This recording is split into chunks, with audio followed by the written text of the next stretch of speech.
तो पण काही दिवसात नक्कीच येईल. पण पोच भेटणं महत्वाचं असतं, ती कोणती छोटी असो मोठी असो किंवा क्लास 1 असो काय असो, पण पहिलं जे पद असतं ते फार महत्वाचं असतं, कारण ते कष्टातून भेटलेलं असतं. त्याचा तेवढा आनंद पण आपण सेलिब्रेट केला पाहिजे. त्याच्यामुळे सरांचं पहिली पोस्ट त्यांना खूप लेट भेटली. त्यांचा अभ्यास खूप तुफान आहे. तसं धुरंधर फॅकल्टी म्हणून मी त्यांना ओळखतो, की कुठलाही लेक्चर ते एकदम मनातून घेत असतात. म्हणजे विद्यार्थ्यांना एकदम ती गोष्ट कशी समजून सांगते या पद्धती शिकवायच्या आपल्याकडे. या सगळ्या गोष्टी त्यांच्यामध्ये होत्या. पण ठीक आहे, हा त्यांचा एक काम आहे. 100% भविष्यात आणखी ते PSI किंवा DYSP हो, ही देवरे अकॅडमी कडून 100% त्यांच्या पाठीशी आम्ही उभे राहू. पण या प्रवासात नक्की त्यांचा काय प्रवास असेल, नक्की त्यांचं काय स्ट्रगल असेल, नक्की ते थोडक्यात सांगतील. सर सांगा काय वाटतं तुम्हाला. मी बोलतो. राहू दे नाही नाही नाही नाही नाही आता तुम्ही जा बाहेर. आवाज येतोय का?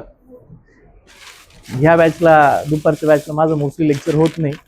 सकाळच्या बॅचला माझं लेक्चर होतं. आता याच्यामध्ये काही विद्यार्थी आहेत की ज्यांनी माझं लेक्चर ऑलरेडी केलंय. हा एक फॅन बंद करू फक्त. ह्या बॅचला मोस्टली दुपारच्या बॅचला मी फार पूर्वी लेक्चरला यायचो आणि बऱ्याच वर्षापासून आता मी सकाळच्याच बॅचला येतो. तर तुमच्यासमोर कदाचित हे माझं पहिलं लेक्चर असेल. लेक्चर फील्डमध्ये 2015 पासून मी काम करतो. 2015लाच माझं ग्रॅज्युएशन 16ला कम्प्लीट झालेलं आणि तेव्हापासून मी टीचिंग फील्डमध्ये काम करतो. 2015मध्ये मी 5वी ते 10वी पर्यंतचे जे विद्यार्थी आहेत त्या विद्यार्थ्यांसमोर मी टीचिंगचं काम केलं. मग 5वी पासून 10वी पर्यंतचे जे विद्यार्थी त्यांना मी शिकवलं. त्याच्यानंतर 11वी 12वी सायन्सचे जे विद्यार्थी आहेत त्यांना मी केमिस्ट्री विषय शिकवत होतो आणि मग त्याच्यानंतर मी MPSCला शिकवायला सुरुवात केली. तर माझ्या ह्या MPSCचा जो प्रवास आहे त्याच्यामध्ये ॲक्च्युली मी PSIसाठी बऱ्याच वर्षांपासून मी प्रिपरेशन करत होतो. पण कालांतराने होतं असं की मी कंबाईनच्या मेन्स दिल्या, राज्यसेवा पण मेन्स दिली, पण त्याच्यामध्ये मेन्स देऊन काही काही गोष्टींवरनं माझ्या गोष्टी राहून गेल्या आणि अजून पण मी टीचिंगसोबत अजून पण मी अभ्यास करतो. याच्या पुढे पण आपण अभ्यास करणारच आहे. पण सांगण्याचं तात्पर्य असं आहे की टीचिंग फील्ड जी आहे ती मी सगळ्यात जास्त जी काही गोष्ट आजपर्यंत एन्जॉय केली असेल ती म्हणजे टीचिंग फील्ड एन्जॉय केली आहे.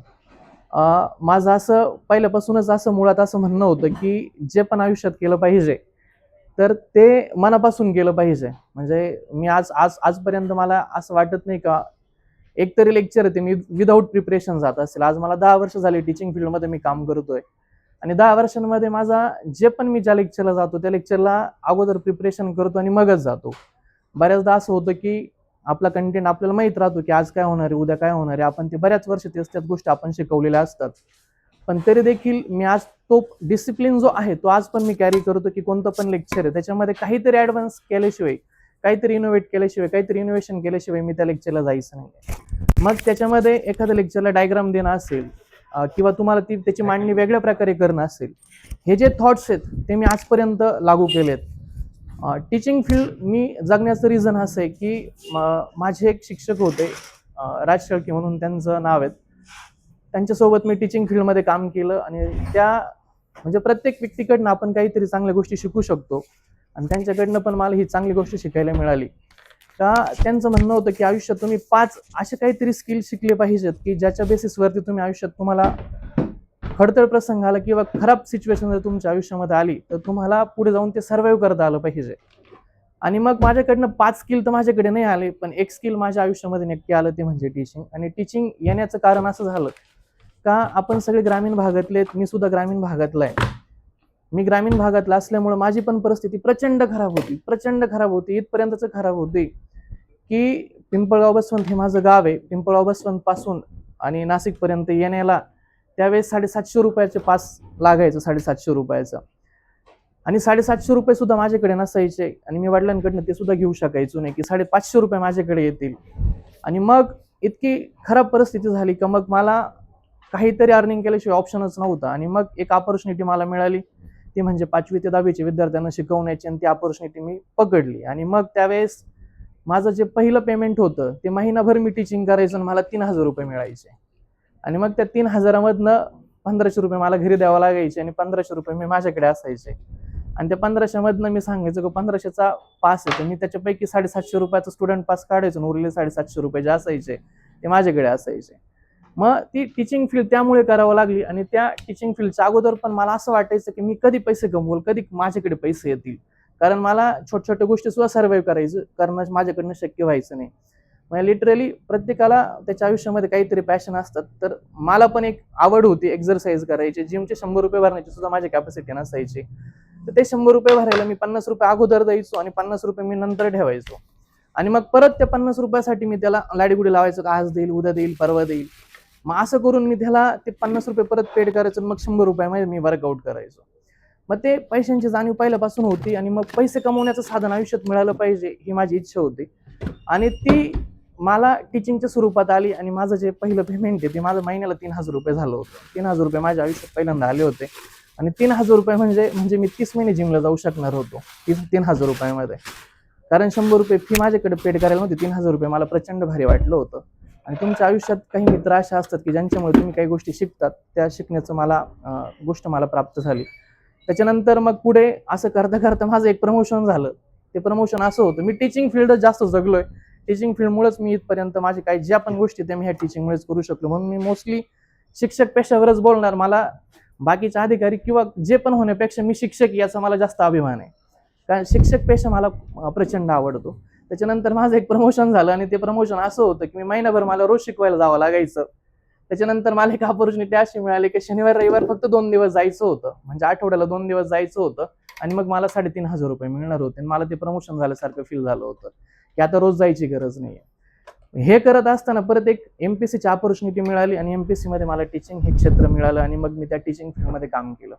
जर टीचिंग फील्ड माझ्या आयुष्यामध्ये नसते तर कदाचित मी काहीच करू शकलो नसतो. कदाचित देवरे अकॅडमीला पण मी येत असताना सायकलवरती यायचो. म्हणजे आय थिंक 2020-21चा पिरियड असेल का त्याच्या अगोदरचा असेल काही माहित नाही मला, आता लक्षात नाही. पण द्वारकेला मी राहायचो. द्वारकेवर इथे येणं सुद्धा मला पे करणं शक्य होत नव्हतं. आणि मग मला ते सायकलवरती यावं लागायचं. म्हणजे आयुष्यामध्ये मला एक थॉट प्रचंड क्लिअर होता. आणि ते कदाचित माझ्या मित्रांमुळे असेल किंवा माझ्या परिस्थितीमुळे असेल की काम केल्याशिवाय ऑप्शन नाही. आयुष्यात काम भेटणं ही फार महत्वाची गोष्ट आहे. आणि मग नाशिकमध्ये काम कोणतं का असेल ना तुमच्या आयुष्यामध्ये, ते काम तुम्हाला भेटलं पाहिजे आणि त्या कामातून तुम्हाला पैसे मिळाले पाहिजे. ते काम अगोदर मला भेटत नव्हतं. त्यामुळे जेव्हा पण काहीतरी टीचिंगचं काम मिळालं मी त्याच्यामध्ये माझे 100% ओतण्याचा प्रयत्न केला. आणि त्या कामाची आजपर्यंत माझ्या माइंडमध्ये प्रचंड व्हॅल्युएशन. त्यामुळे कोणतंही काम करत असताना मी ते एकदम मनापासून करतो. आणि मग नाशिकमध्ये ज्यावेळेस मी आलो त्यावेळेस मी पहिलं जे लेक्चर आहे ते देवरे अकॅडमीला दिलं होतं. 2017ची गोष्ट आहे. 2017ला मी देवरे अकॅडमीलाच लेक्चर दिलं होतं. आणि हे काम मला नाशिकमध्ये मी जे टीचिंग फील्ड काम केलं ते देवरे अकॅडमी मधूनच केलं. तर मला असं म्हणायचंय की तुम्ही जे पण काही करा, जे पण तुमचं काही स्किल असेल ते प्रचंड मेहनतीने केलं पाहिजे, प्रचंड इनोव्हेटिव्ह पद्धतीने केलं पाहिजे, प्रचंड डिसिप्लिनने तुम्ही त्याच्यामध्ये एफर्ट्स ओतले पाहिजे. आणि म्हणून मी आज पण ज्या पण लेक्चरला जातो त्या लेक्चरला विदाऊट प्रिपरेशन जातच नाही.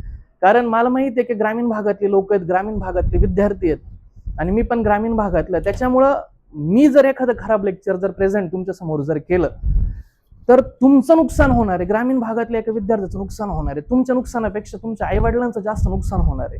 त्याच्यामुळं मी प्रत्येक वेळेस हीच काळजी घेतो का लेक्चरला जात असताना माझ्यामुळं कोणत्याच विद्यार्थ्याचं नुकसान नाही झालं पाहिजे, कोणाचंच नुकसान नाही झालं पाहिजे. लेक्चरला येत असताना एमपीसीचे मी पीवायक्यू बघूनच येणार. विदाऊट पीवायक्यू बघून मी एमपीसीच्या लेक्चरला अजिबात येत नाही. अभ्यास केल्याशिवाय मी अजिबात लेक्चरला येत नाही. तर ह्या ज्या गोष्टी आहेत ह्या गोष्टींमधून सर्व्हाइव्ह करण्यासाठी आपल्याला प्रचंड मेहनत घ्यावी लागते. त्याच्या पलीकडची गोष्ट आहे की तुमच्या आयुष्यामध्ये पद छोटं येऊ मोठं येऊ कोणतंही येऊ, सामाजिक दृष्टिकोन हा एमपीसीच्या विद्यार्थ्यांकडे पाहण्याचा प्रचंड निगेटिव्ह आहे. म्हणजे मी बऱ्याच वेळा आता मला हेच रिकॉल होतं, म्हणजे पोस्ट भेटणं न भेटणं ही वेगळा प्रकार आहे. याच्यामध्ये आनंद वगैरे ह्या गोष्टी राहतात. आता माझं ऍक्च्युअली एज पण जास्त, त्याच्यामुळे मला प्रचंड कदाचित वयाच्या 25 मध्ये मी झालो असतो तर मला कदाचित प्रचंड आनंद झाला असता. पण आता ती एक वयानुसार तुमच्याकडे मॅच्युरिटी येते. तर या वयानुसार गोष्टी येतात. आता मी टीचिंग फील्डमध्ये ऑलरेडी चांगलं सेट केलं. म्हणजे 3000 रुपये मला महिन्याला यायचे, आता सरांकडनंच ऑलरेडी 2000 रुपये मी एका लेक्चरचे घेतो. तर हा वेगळा प्रकार आहे, पैसा हा वेगळा प्रकार आहे. पण जर मी स्वतः टीचिंग फील्ड किंवा क्लास टाकला असता आणि मी जर एमपीसी थांबवली असती तर समाजाने नेहमी मला म्हटलं असतं की हा व्यक्ती फेल्युअर आहे, याच्याकडनं काही झालं नाहीये. आणि जर मी एमपीसी न करता डायरेक्ट जर क्लास टाकला असता तर समाजाने मला म्हटलं असतं हा सक्सेसफुल झालाय, याने आयुष्यामध्ये काहीतरी केलं, यांनी क्लास टाकलाय. म्हणजे समाजाचा दृष्टिकोन पाहण्याचा प्रचंड निगेटिव्ह एमपीसीच्या विद्यार्थ्याकडे होऊन जातो. 3-4 वर्ष झाले, 5 वर्ष झाले आणि जर तुम्हाला एखादं पद जर नाही मिळालं तर समाज हळूहळू तुमच्याकडे निगेटिव्ह पाहायला सुरुवात करतो. मग अगोदर वाटायला लागतं की याच्याकडनं काही होणार नाही, नंतर नंतर तर असं वाटायला लागतं की याचं आयुष्य संपलंय. आता हा नंतर नंतर तुमच्याबद्दल असे थॉट व्हायला लागते की हा संपलाच, याच्याकडनं आयुष्यात काही होणारच नाहीये, हा फेल गेलेला व्यक्ती आहे. आणि त्याच्यानंतर जर तुम्ही मॅरिड झाले आणि तुम्हाला बाळ झालं आणि त्याच्यानंतर पण तुम्हाला जर कोणतंच पद नाही मिळालं, तर समाज लिटरली तुमच्याकडे बोलण्याचा सुद्धा विचार नाही करत. म्हणजे तुमच्या शेजारी लोक बसलेले असतात, तुम्ही एखाद्या प्रोग्राम मध्ये कुठं पण XYZ गेलेला असतात, तुमचा भाऊ बहीण तुमचे नातेवाईक असतील, मग तुमच्याकडे इतकं तुच्छ नजरेनं बघितलं जातं, शेजारच्याला चहा पितो का हे विचारलं जातं आणि तुम्हाला ते विचारलं नाही जात. आणि हे प्रत्येक वेळेस टोचत राहतं. म्हणजे ज्यावेळेस तुम्हाला अपयश येतं त्यावेळेस लोकांनी तुम्हाला सपोर्ट केलं पाहिजे का तू परत उभा राहा आणि परत प्रयत्न कर. पण MPSC हा आपली अशी फील्ड आहे, याच्यामुळे जर आपल्याला अपयश आलं तर आपल्यालाच रात्रभर रडायचं राहतं आणि दुसऱ्या दिवशी परत डोळे पुसायचं राहतं आणि 4 लोकांना परत हेच सांगायचं राहतं की मी परत एकदा प्रयत्न करतो. म्हणजे आधी स्वतःला समजवायचं राहतं, मग 4 लोकांना समजवायचं राहतं की एक चान्स मला द्या, कदाचित ह्या चान्सला मी करून पाहिजे. आणि होतं असं की तुमच्या आयुष्यातले तुमचं ग्रॅज्युएशन पोस्ट ग्रॅज्युएशन हे होऊन बरेच वर्ष झालेले असतात, 4-4 5-5 वर्ष झालेले असतात आणि परतीचा दौर जो आहे तो तुमच्या आयुष्यातून कट झालेला असतो. तुम्हाला इच्छा जरी झाली मागं जायचंय तरी तुम्ही त्या परतीचा दौर तुमच्याकडे नाहीच आहे. आणि ग्रॅज्युएशन मोस्टली तर माझं ऑब्झर्वेशन 10 वर्षांपासून असं आहे का ग्रामीण भागातले आणि विद्यार्थी आपल्याकडे जास्त आहे का त्यांचं असं काही ग्रॅज्युएशन नाही आहे का मोठ्या लेवलचं इंजिनिअरिंग आहे, डॉक्टर आहे, मग चला इकडे नाही झालं मग मी माझ्या ग्रॅज्युएशनच्या बेसिसवरती जॉब केला, असं नाही होत. आणि मग एक सामाजिक विवंचना आपल्या आयुष्यामध्ये येते की धड MPSC पण होईना आणि धड मी दुसरं ग्रॅज्युएशन होईना आणि मार्केटमध्ये जर मी जॉब करायला सुरुवात केली तर 10-10 5-5 हजाराचे जॉब येतात. तर ह्या समाजामुळे कदाचित ही निगेटिव्हिटी आपल्याकडे जास्त येते. पण माझं असं म्हणणं आहे की जो विद्यार्थी MPSCची प्रिपरेशन करतो तो त्याच्या आयुष्यामध्ये सक्सेसफुल होतो. कारण हे येड्यागाबळ्याचं काम नाही का तुम्हाला तुमच्या आयुष्यातले 5-5 6-6 वर्ष खर्च करायचे आणि परत सकाळी 7 वाजता उठायचे, तेच दप्तर घ्यायचं, तेच रंजन कुळंबे, तीच अर्थव्यवस्था, तेच डोंगरात त्याच नद्या आणि तीच अर्थव्यवस्था आणि तेच कलम. हे 1 वर्ष 2 वर्ष 3 वर्ष ठीक वाटतं आणि त्याच्यानंतर परत परत तेच करायचंय हे प्रचंड अवघड वाटतं. तर मोनोटोनस होतो व्यक्ती त्याच्या आयुष्यामध्ये. कदाचित तुम्ही आता त्या एजमध्ये कदाचित हे तुम्हाला माहिती आहे की एका व्यक्तीसोबत सुद्धा आपल्याला बोर होतं, तर एका पुस्तकासोबत आपल्याला किती बोर होत असणार आहे. पण तरी देखील आपण त्या पुस्तकांवरती, त्या जीवनावरती, त्या लायब्ररीवरती आणि त्या क्लासवरती आपण प्रचंड मनापासून प्रेम करतो, प्रचंड डिसिप्लिन होऊन आपण ते प्रयत्न करतो. खरं तर हे मला माझ्याबद्दल नाही बोलायचं, हे जे MPSCचे जे विद्यार्थी आहेत त्यांच्याबद्दलची ही मी जे जगतोय, जे पोरं मी 10 वर्षांपासून बघतोय त्यांच्यामधली जी तळमळ आहे ती जी मी बघतोय, त्यांचा जो म्हणजे ऑक्सिजन असून ऑक्सिजन कमी पडतो, ही सिच्युएशन आपल्या विद्यार्थ्यांच्या मनामध्ये. आणि मला प्रचंड अभिमान MPSCच्या प्रत्येक विद्यार्थ्याबद्दल का तो एवढी हिंमत करतो. एवढं मोठं हिंमत करणंच मोठी गोष्ट आहे का तुम्ही कमवून न कमवता तुम्ही अशा फील्डमध्ये येणार आहे, तुम्ही मोठं स्वप्न पाहणार आहे, तुम्ही तुमच्यासोबत तुमच्या आईबापाचं नाव मोठं करणार आहे आणि याच्यासाठी खरंच धाडस लागतं आणि ते धाडस MPSCच्या विद्यार्थ्यांमध्ये आहे याचं मला प्रचंड कौतुक आहे. या फील्डमध्ये काम करत असताना मला असं वाटतं देवरे सरांना पण ही गोष्ट प्रकर्षाने माहिती आहे की MPSCचा विद्यार्थी घडवणं पण ही खरं तर मोठी गोष्ट आहे, जी देवरे सर आपल्या नाशिकमध्ये हे काम आपण बऱ्याच वर्षांपासून करतोय.